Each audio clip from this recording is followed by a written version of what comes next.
Welcome back to Who Died Today USA channel. In the past few days, we have received somber news about the passing of extraordinary talents. Today's episode is dedicated to honoring their memory. Additionally, we will recap the stars we have recently lost. Before we begin, we kindly ask for your support. If this video or the legacies of these remarkable individuals have touched your life, please consider giving this video a thumbs up as a sign of respect and remembrance. Thank you. I don't know. It just happens. Bruce Dale, a quiet yet unwavering presence in the life of one of the world's biggest stars, peacefully left us at the age of 80. A humble soul from Stratford, Ontario, Bruce was never a man of the spotlight, but through his deep love and steadfast support, he became an indelible part of Justin Bieber's extraordinary journey. Known simply as Papa to his grandson, Bruce Dale's legacy was built not in fame or fortune, but in moments of devotion. Long drives to surprise Justin at his earliest performances, gentle encouragement during uncertain times, and unconditional pride that never wavered. His spirited humor, especially his playful heckling of referees at Friday night hockey games, became cherished memories that defined their special bond. Bruce appeared in glimpses throughout Justin's career, from heartfelt cameos in Never Say Never to standing proudly at the season's premiere. Though never seeking attention, his quiet presence offered strength when it mattered most. In his later years, Bruce faced the natural challenges that often come with aging, ultimately spending his final days in the care of Rotary Hospice Stratford, Perth. It was there, surrounded by love, that he found his final rest. Beyond the headlines and the music, Bruce Dale's story reminds us of something timeless, that the truest legacies are written not in headlines, but in hearts. His life is a testament to the enduring power of family, kindness, and unwavering belief in those we love. And though his voice may now be quiet, the echoes of his laughter and encouragement live on, in every note, every memory, every dream he once so quietly championed. As a matchmaker, we send a lot of people out on a first date. Some people make it through to the second date, and some people don't. Amber Kellaher Andrews, the luminous matchmaker who redefined connection for the world's most celebrated figures, has peacefully passed at the age of 56. From the bright lights of television to the quiet moments of heartfelt conversations, Amber's life was devoted to bringing people together in ways that transcended fame and fortune. Born in San Francisco and raised between Marin County and Los Angeles, Amber first graced the screen as an actress, appearing in beloved shows like Baywatch and Melrose Place. Yet, it was through her true calling, the art of matchmaking, that she left her deepest mark. As co-CEO of Kellaher International, the company her mother founded, Amber built bridges between Fortune 500 leaders, celebrities, and even royalty, always guided by empathy, intuition, and an unshakable belief in love's transformative power. Her talents found a wider audience when she joined NBC's Ready for Love, and she continued to share her wisdom through her radio show, The Rules of Engagement, and appearances on Today and Good Morning America. Amber's work wasn't just about romance. It was about purpose, connection, and joy. In 2017, Amber began a private journey with ovarian cancer, a challenge she faced with the same grace, strength, and optimism that defined her life. Even during her most difficult days, her spirit remained radiant, her commitment to others unwavering. Amber's legacy is not simply measured by the couples she brought together, but by the millions she inspired to seek deeper bonds, to live with more love, and to cherish the beauty of human connection. Her light, her laughter, and her extraordinary heart will be felt for generations to come.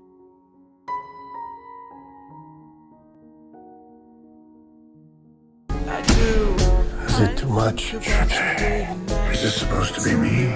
It's... Breaking news.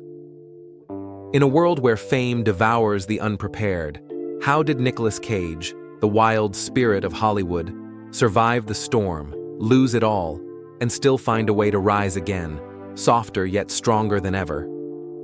This is not just a story about movies. It is a story about what it means to be human, to dream recklessly, to stumble, to suffer heartbreaks unseen by cameras, and to, somehow, choose hope again. Born Nicholas Kim Coppola on January 7, 1964, he was destined for greatness, carrying the bloodline of Hollywood royalty. But Cage was never one to follow a script written by others.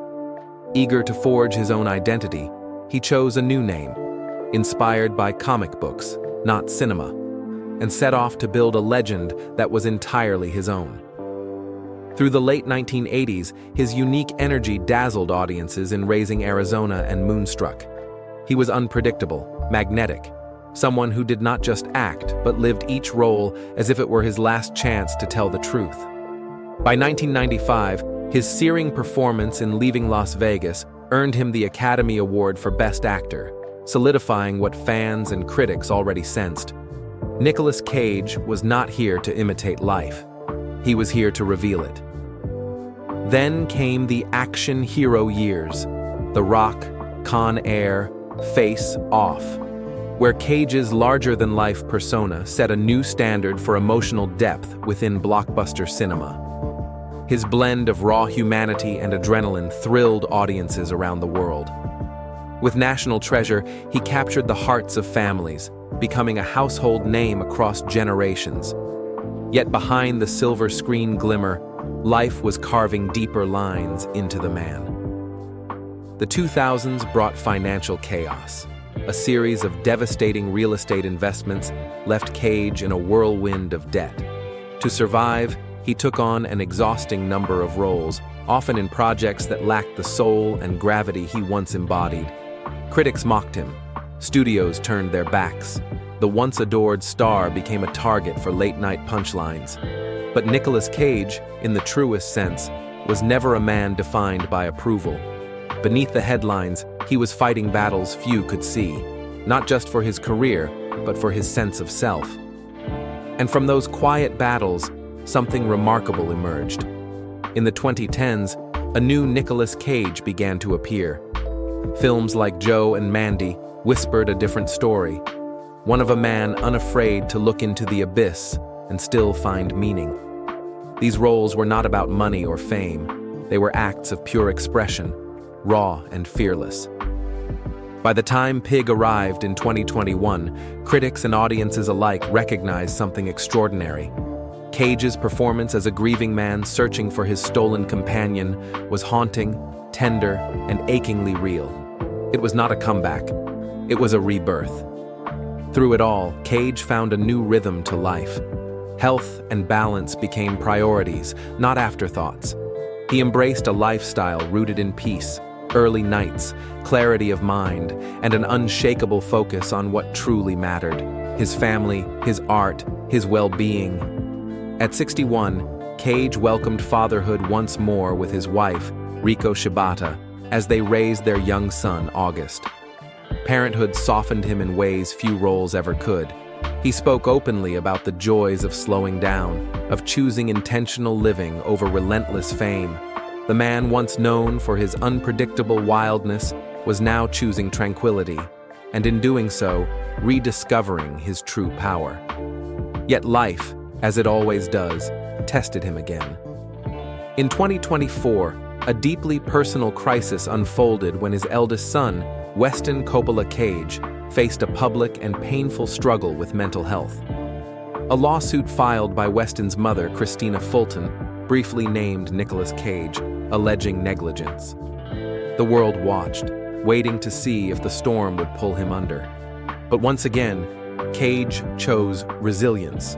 The court ultimately dismissed the claims against him, affirming that he bore no responsibility for the actions of his adult son. Rather than engage in bitterness or spectacle, Cage remained silent, dignified, focusing instead on supporting his family away from the spotlight. It was a painful chapter, but also a revealing one. In the face of controversy, Cage did not lash out. He chose compassion, privacy, and healing, values hard-earned through decades of living both inside and far beyond the Hollywood dream. Today, Nicolas Cage stands not as the caricature some once painted, but as a portrait of endurance and humanity.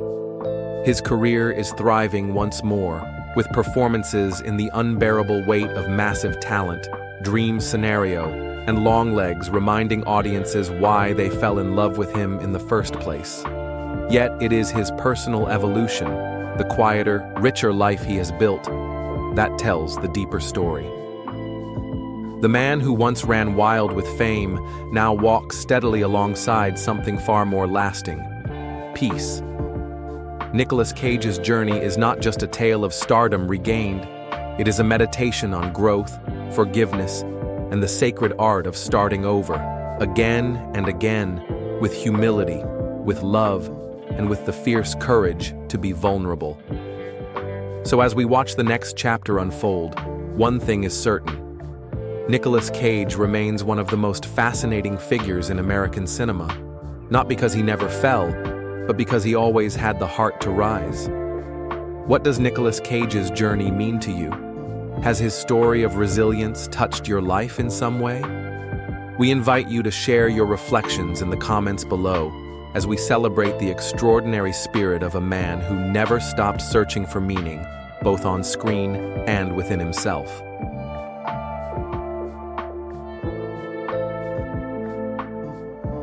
Every second that we lose increases the chances that by the time our missiles arrive, their silos could be empty because they've flown their birds and struck. Gene Hackman, the legendary actor whose name once lit up every marquee in Hollywood, knew all too well the cost of greatness. And what secrets did he take with him? For decades, he was a commanding presence on the big screen, starring in over 80 films and winning 2 Academy Awards. His performances defined an era, and his characters left an indelible mark on American cinema. Yet behind the applause and the accolades, Hackman chose a path few could have predicted. He didn't end his story with a grand farewell or a heartfelt memoir.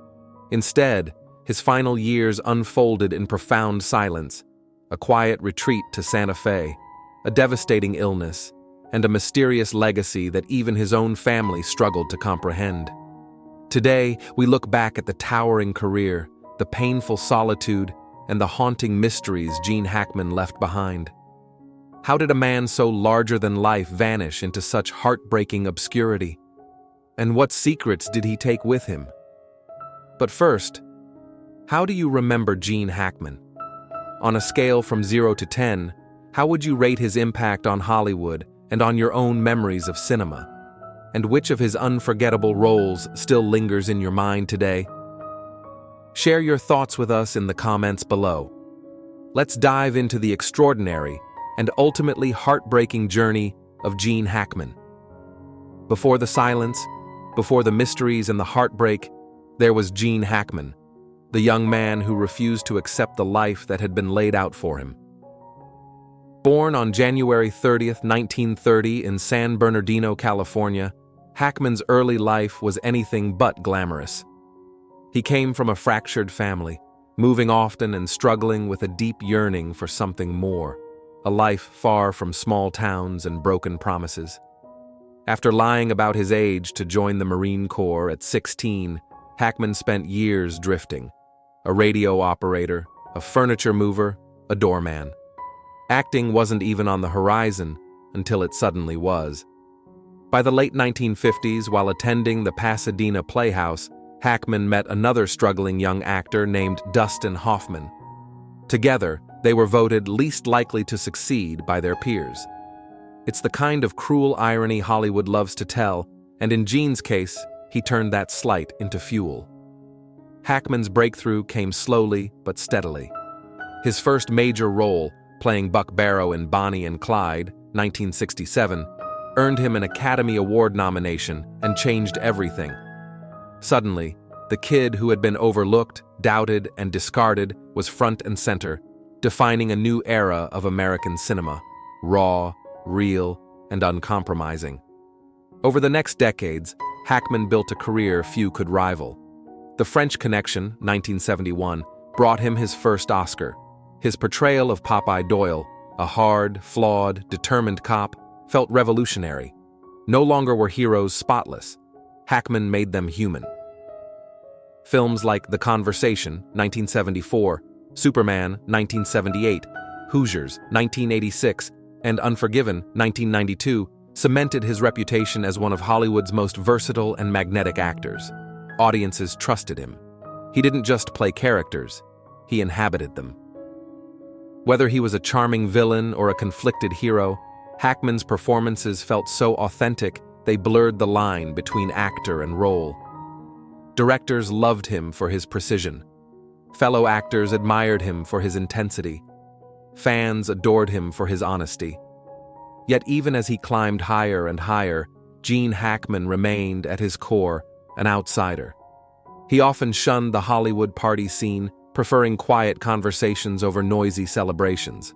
Success didn't make him a different man, it just gave him the freedom to disappear when he wanted. And disappear, he eventually did. After the release of Welcome to Mooseport in 2004, Hackman quietly stepped away from acting. No grand announcements, no farewell tour, just silence. In interviews, he cited health concerns and the exhaustion of the business. But some suspected there was more, a deep, lingering fatigue, not just of the industry, but of everything that came with fame. By the time the cameras stopped rolling, Gene Hackman had already begun writing a different kind of ending for himself. One far from Hollywood's spotlight, and tragically, far from those who once loved him most. In Santa Fe, the locals often spoke of the quiet old man who rode his bicycle along the dusty roads, his frame thinner, his face deeply lined but somehow still recognizable. Some would do a double take. Wasn't that Gene Hackman? But few dared to approach. Maybe it was respect. Maybe it was something else. A sense that this man had retreated not just from Hollywood, but from the world itself. Behind the walls of his secluded home, Gene's life had grown smaller, more fragile. Alzheimer's disease, that cruel thief of memories, slowly tightened its grip. Betsy Arakawa, his wife and the great love of his later life, took on the role of caregiver. She managed everything, the home, the daily routines, the quiet heartbreak of watching the man she loved slip away, piece by piece. But, in early 2025, a tragedy unfolded that no one could have foreseen. Betsy contracted hantavirus, a rare and often deadly illness, likely from a tiny, unseen danger in their home.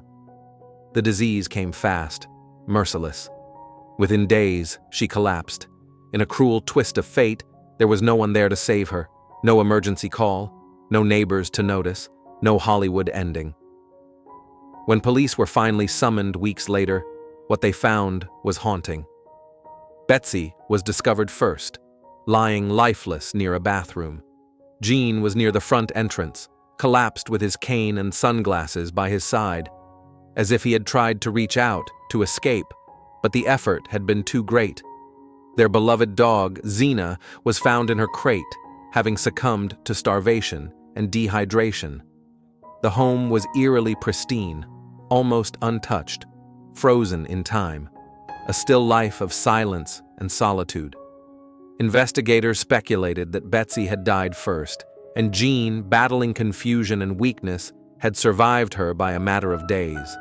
Perhaps he didn't even realize she was gone. Perhaps, in the fog of his disease, he thought she was merely sleeping. The painful truth is, no one will ever truly know.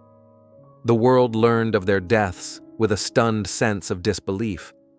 How could Gene Hackman, the man who had once commanded the screen with such ferocity, have died in silence, surrounded by nothing but memories and fading light? For fans, it felt almost unbearable. For those who knew him, it was heartbreaking, but not entirely surprising. He always wanted to be left alone, one longtime friend said. I just wish he hadn't been so alone when it mattered most. Hackman's passing wasn't just a death. It was an erasure, slow, quiet, tragic. And yet, the story doesn't end there. Because when friends, family, and lawyers began to go through the remnants of Gene Hackman's life, they stumbled onto something even more astonishing than the way he died. Hidden letters, unexplained fortunes, and a fractured family about to confront secrets they never expected to find.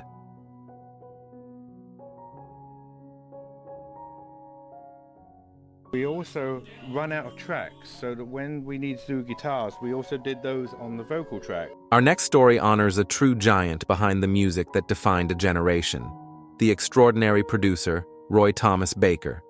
And before we begin, we'd love to hear from you. On a scale of 0 to 100, how much do you feel Baker's production work shaped the sound of rock and roll? Share your thoughts in the comments below. Your voice matters. Roy Thomas Baker passed away in April 2025 at the age of 78. While no cause of death was officially announced, his passing marks the end of a remarkable era in music history. Born in Hampstead, London, Baker's journey began as a teenage apprentice at Decca Studios, learning alongside legends like Gus Dudgeon and Tony Visconti. His fingerprints can be found on early recordings for Elton John, David Bowie, the Rolling Stones, and The Who. But it was his groundbreaking collaboration with Queen that etched his name into eternity.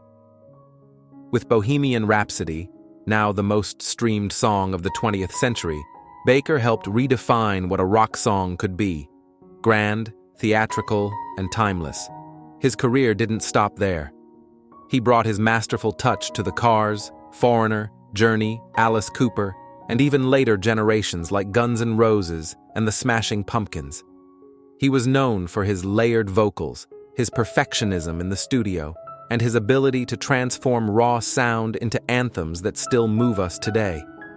Behind the console, Baker was a disciplined visionary, blending classical sensibility with rock and roll passion. His work taught us that music isn't just heard, it's felt deep within the soul. Roy Thomas Baker may no longer be with us, but every note he helped create continues to play, forever reminding us that true artistry never fades. What's your favorite song or album produced by Roy Thomas Baker? Let us know in the comments, and let's celebrate the incredible music he gave to the world. Papers, and the headline says, "Jersey Boys Killed," and then it says Jersey Horror. Marshall Brickman, the brilliant mind behind some of America's most beloved films and Broadway triumphs, passed away at the age of 85. Though he rarely sought the spotlight, his wit, insight, and quiet genius left a lasting imprint on cinema, television, and theater. Born in Rio de Janeiro and raised in Brooklyn, New York, Brickman's early years were steeped in music, humor, and the vibrant spirit of a changing America. After playing banjo with the folk group The Terriers, he seamlessly transitioned to writing, first penning sketches for Johnny Carson's Tonight Show, and later crafting some of the sharpest comedic scripts of the 1970s. Brickman's collaboration with Woody Allen gave us unforgettable classics like Sleeper, Manhattan, and the Oscar-winning Annie Hall, a film that captured the heart and humor of New York life with a brilliance that has never faded. His talent for blending humor with humanity created stories that felt deeply personal yet universally relatable. In the 2000s, Brickman brought his storytelling gift to the stage, co-writing the Tony-winning Broadway musical Jersey Boys, which celebrated the rise of Frankie Valli and the Four Seasons. His work continued to enchant new generations, bridging the worlds of film and theater with elegance and heart. Marshall Brickman passed peacefully in Manhattan, surrounded by the legacy of laughter, music, and life that he so lovingly crafted. He is survived by his wife Nina, daughters Sophie and Jessica, and 5 adoring grandchildren. Through every joke, every song, and every heartfelt line, Marshall Brickman reminded us that the truest stories are the ones that make us feel seen, and he told them with unmatched grace.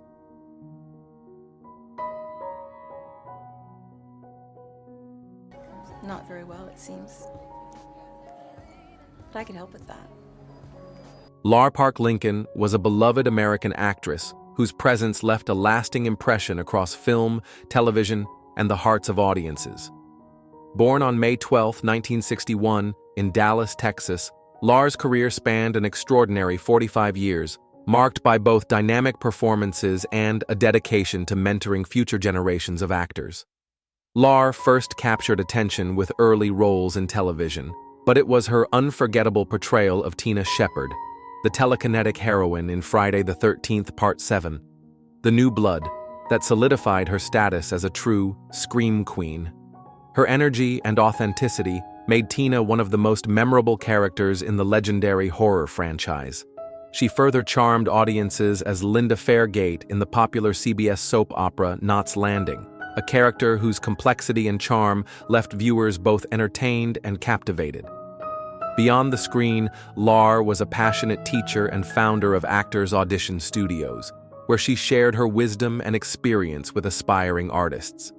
She also authored Get Started, Not Scammed in 2008, providing practical guidance for those dreaming of a career in Hollywood. In her personal life, Lar faced her own challenges with strength and dignity, including a lengthy battle with breast cancer. On April 22, 2025, she passed away at the age of 63. Her family and community remember her not just for her accomplishments, but for the kindness, resilience, and inspiration she gave so generously to all around her. Lar Park Lincoln's legacy lives on through the powerful characters she created, the students she nurtured, and the love she shared both on and off the stage.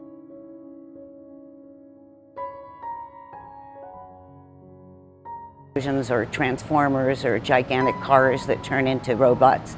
I can make Linda big sci-fi. Obst was a force of nature in Hollywood, a trailblazing producer whose heart and sharp intuition helped shape some of the most beloved films of our time.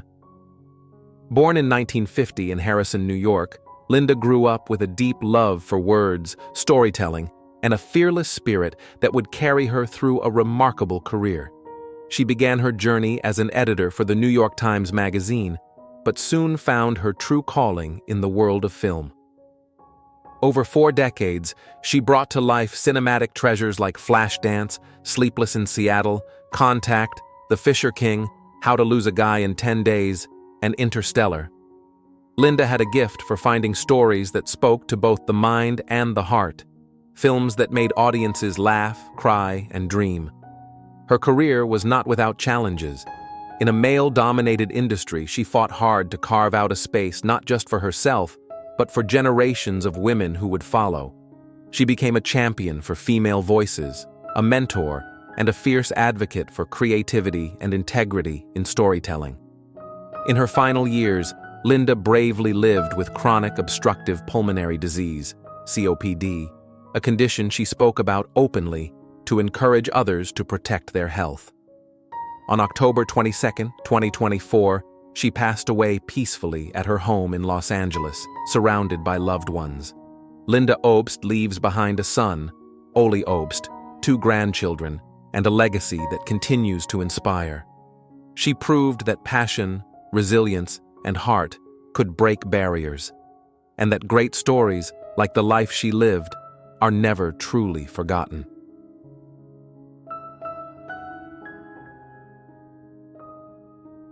From Minneapolis with a goal to electrify the world, he had the courage to be Taika Nelson was more than the sister of a music legend. She was a gifted multi-instrumentalist, songwriter, and author whose warmth and creativity touched everyone who knew her work. Born in Minneapolis on May 18, 1960, to pianist John L. Nelson and Maddie Delashaw Nelson, she found her own voice in 4 albums released between 1988 and 2011. Though Prince's star often shone more brightly on the stage, Taika's gentle melodies and honest lyrics built her a devoted following of her own. Throughout her career, Taika delighted audiences with intimate performances at fan-led gatherings and industry events, always insisting that music was a gift to be shared. In 2016, she stood in for her brother at the American Music Awards to accept the top soundtrack honor for Purple Rain, speaking with such heartfelt grace that many recalled her as the very image of loyalty and love. In mid-2024, just before her much-anticipated farewell concert, a sudden illness forced her to step back from the limelight. While she recovered enough for a brief public appearance, Friends and family knew how fiercely she guarded both her health and her privacy. On November 4th, 2024, Taika quietly left us at North Memorial Hospital in Robbinsdale. The family chose not to share details of her passing, asking simply that friends take care of one another in her memory.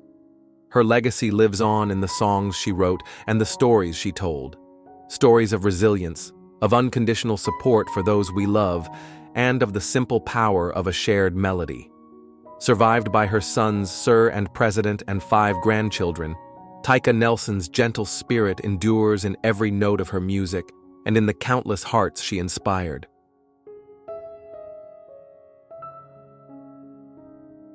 Gun off, it'll cost you $10,000. Don't you bite on that. You don't plug him, I will. It's Gary Cooper. Michael Conway Preece was a beloved figure in television, whose talent shaped some of America's most cherished series.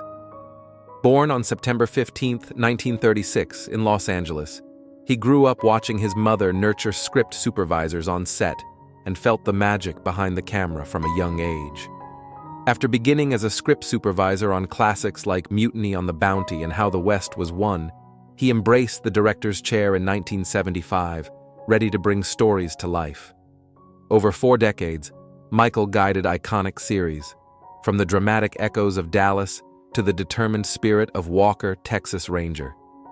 He directed 62 episodes of Dallas, filming countless cliffhangers and even concealing each actor's shooting scenes to protect the secret of who shot JR. His gentle confidence and unwavering respect for every cast member made each episode shine. On Walker, Texas Ranger, he crafted 70 episodes that married action with heartfelt moments, earning the trust of stars and viewers alike. Later in life, Michael faced matters of the heart that reminded everyone of the very fragility he once tempered behind the lens. Despite this, he treasured quiet moments with family in his Brentwood home, often smiling as he recalled joyful days on set. On February 27, 2025, his heart grew weary. He passed away due to heart failure, leaving his loved ones in deep admiration for his grace. Michael's spirit endures in the laughter and tears he directed, in every carefully framed shot, and in the episodes that still captivate us today. His son, his grandchildren, and his devoted daughter Gretchen, wife of Randy Newman, hold dear the warm memories they shared. As fans revisit his work, they remember a man whose life brought stories into our homes and whose caring touch remains alive in every scene he lovingly shaped.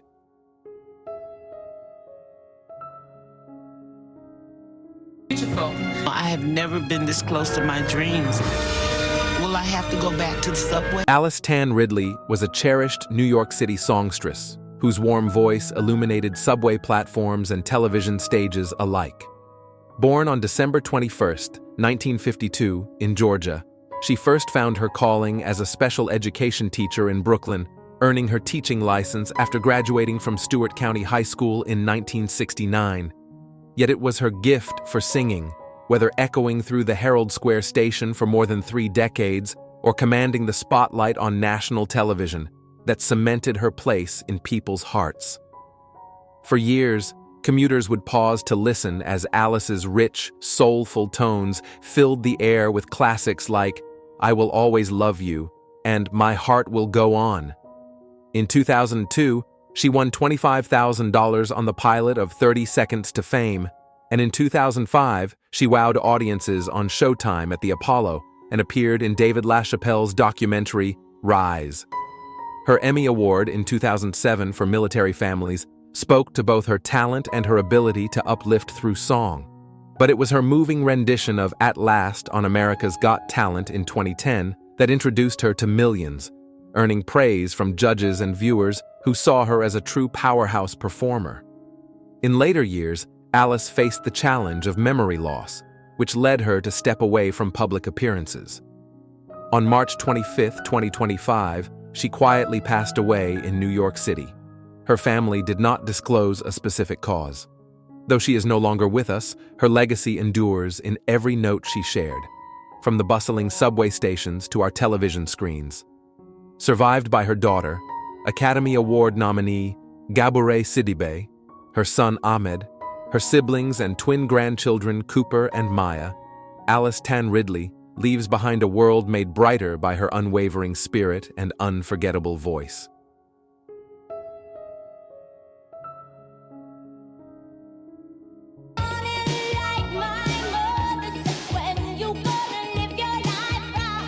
Jiggly Caliente was a radiant soul whose artistry and advocacy lit up stages from New York City to Manila. Born Bianca Castro Arabejo, she first captured hearts in 2012 as a Season 4 contestant on RuPaul's Drag Race, dazzling viewers with her humor, dance moves, and boundless warmth. Though she placed 8th, her infectious spirit secured her a place among the show's most unforgettable personalities. In 2021, she returned for All Stars, reminding fans that her talent transcended any single competition. Beyond the runway, Jiggly Caliente broke barriers as a judge on RuPaul's Drag Race Philippines from 2022 to 2024, celebrating her Filipino heritage and inspiring a new generation of performers. Her transition journey, shared openly in 2016, became a beacon of hope for many who saw themselves reflected in her story. Embracing acting, she landed the role of Veronica Ferocity on Ryan Murphy's Pose, proving that reality television stars could shine in scripted drama when given the chance. In early 2025, Jiggly faced her most daunting challenge, a severe infection that led to the loss of most of her right leg. Ever resilient, she approached recovery with the same grace that defined her performances. Yet on April 27, 2025, her courageous journey came to a gentle close as she passed away from complications of that infection, surrounded by loving family and friends. Jiggly's legacy endures in the laughter she brought, the barriers she shattered, and the community she uplifted. Her vibrancy lives on in every queen who dares to own their truth, in every fan who felt seen by her authenticity, and in every note of joy she shared. Though she is no longer here in person, her luminous presence continues to inspire and comfort all who remember the magic that was Jiggly Caliente.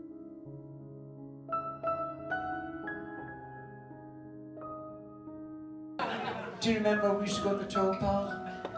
You and I used to go for the men. David Raven, better known to the world as Maisie Trillette, was a true pioneer whose radiant spirit lit up stages for more than 50 years. Born on August 15, 1933 in Cornwall, he discovered an early passion for performance while working at Selfridges in London. In the swinging 1960s, he embraced his alter ego, Maisie, donning a sparkling sequined gown, a blonde wig, and a mischievous smile that instantly captivated audiences.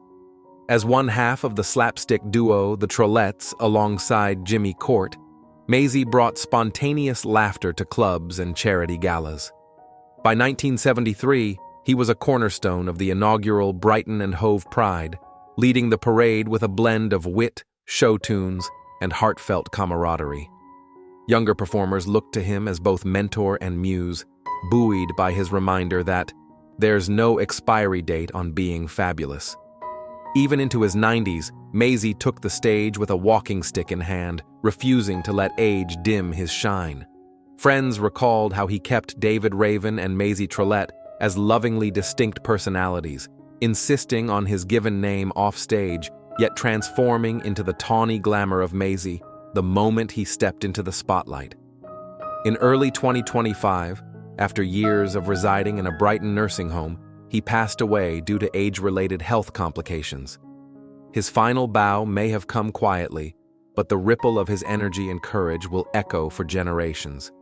Maisie's legacy lives on in every burst of sequins and every daring lip sync, in the laughter shared under pride rainbows, and in the countless queens who dare to follow their truth.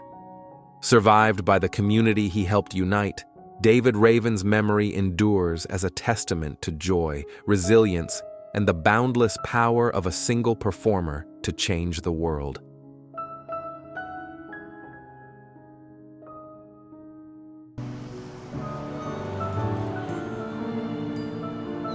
I can hear it now. Sophie Nuvide was a bright and gentle spirit whose talent touched audiences from a very young age. Born in Burlington, Vermont on July 8, 2000, Sophie grew up surrounded by the magic of cinema, often sleeping in the projection booth of her local theater. Her love for storytelling blossomed early, and by the age of 10, she had already brought unforgettable characters to life in films like Mammoth, An Invisible Sign, and Bella. With a natural grace and emotional depth, Sophie had a way of lighting up every set she walked onto. Critics once predicted a glowing future for her, and anyone who watched her perform could see why.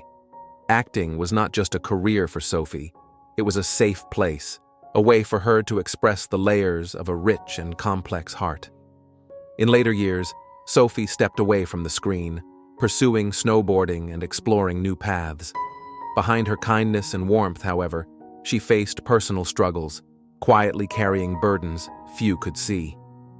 Despite her resilience and the support of loved ones, Sophie faced ongoing battles with addiction. On April 14, 2025, at the age of 24, she was found in a wooded area near the Roaring Branch River in Vermont. Officials are investigating her passing as a possible unintentional overdose. Sophie's family remembers her as a loving soul, a gifted writer and artist who cared deeply for others and dreamed of one day becoming a mother. Her story reminds us of the tenderness and vulnerability that often accompany great talent. Though her time with us was far too brief, Sophie Nuvide's light continues to shine through her work, her art, and the memories she gifted to all who knew her. You can't fire me. I quit. Think you can replace me with some other guy? Go ahead. It won't. Breaking news. Beyond the scandals, Charlie Sheen's silent battle for redemption and peace. Where is he now? How does a man fall from the peak of television stardom, face public storms few could survive, and still find a way back to himself? This is the story of Charlie Sheen, a story of brilliance, turmoil, and the quiet resilience that refuses to be forgotten. Charlie Sheen, the charismatic actor who once ruled Hollywood with wit and swagger, is no stranger to soaring heights and crushing lows.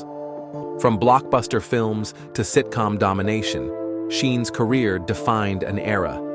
Yet behind the iconic roles and the raucous headlines lies a deeply human story. A story of ambition, recklessness, regret, and ultimately, reflection. Born Carlos Irwin Estevez on September 3, 1965, in New York City, Sheen was born into a family where performance was a legacy. The son of the celebrated actor Martin Sheen, Charlie carried the torch forward, but not in anyone's shadow. He chose the name Charlie Sheen and chose his own path, a path destined for greatness and fraught with peril. Sheen burst onto the scene in the 1980s with unforgettable roles in Platoon and Wall Street. In these films, he proved he was more than just a famous surname. He was a force in his own right, bringing a raw intensity that captured the imagination of audiences and critics alike. His performances spoke of a young man both hungry and fearless, willing to bare his soul for the craft of storytelling. As the 1990s unfolded, Sheen's stardom expanded beyond cinema. In 2003, he entered a new golden era with the television sitcom 2.5 Men. As Charlie Harper, the carefree, womanizing jingle writer, Sheen connected with audiences worldwide, becoming a cultural icon. At the height of his success, he was the highest-paid actor on television, earning an astonishing $1.8 million per episode. His effortless comedic timing and undeniable charm made him a fixture in American homes and a symbol of Hollywood success. Yet, as often happens with bright stars, turbulence lurked just beyond the spotlight. By 2011, cracks in Sheen's public image could no longer be hidden. His off-screen behavior, erratic interviews, public feuds with producers, and infamous phrases like "tiger blood" and "winning" captured headlines. Sheen's once commanding career spiraled. CBS terminated his role on 2.5 Men, and Hollywood, once his playground, became a distant and critical onlooker. But perhaps the most profound battle Charlie Sheen faced was not with the industry, but within himself. In November 2015, Sheen courageously revealed that he was living with HIV, a diagnosis he had received 4 years earlier. The revelation stunned the world and marked a profound turning point in his life. For Sheen, the decision to speak openly was an act of liberation. No longer willing to live under the weight of rumors and fear, he took control of his narrative, using vulnerability as his shield. The years following the announcement were not without struggle. The stigma surrounding his diagnosis and the lingering shadows of his public implosion made professional opportunities scarce. Yet, quietly, steadily, Sheen began rebuilding.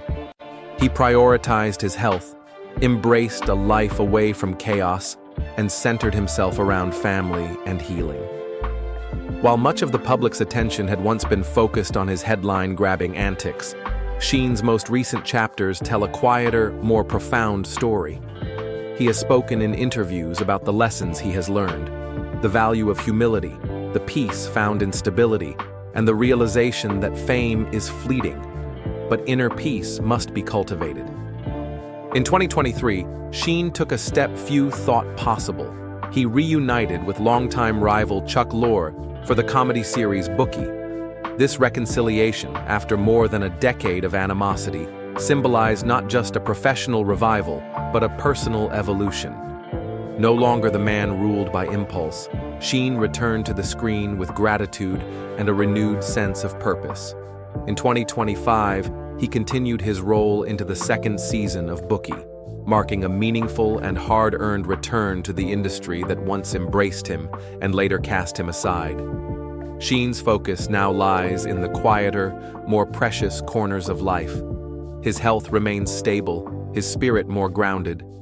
He is a devoted father, a reflective artist, and a man at peace with his journey, a journey that has demanded resilience few could fathom. Gone are the days of reckless headlines.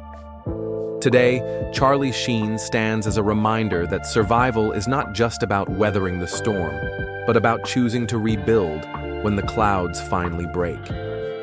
His legacy, once tangled in scandal, now whispers of redemption, of a man who stumbled, fell, and chose to rise with grace.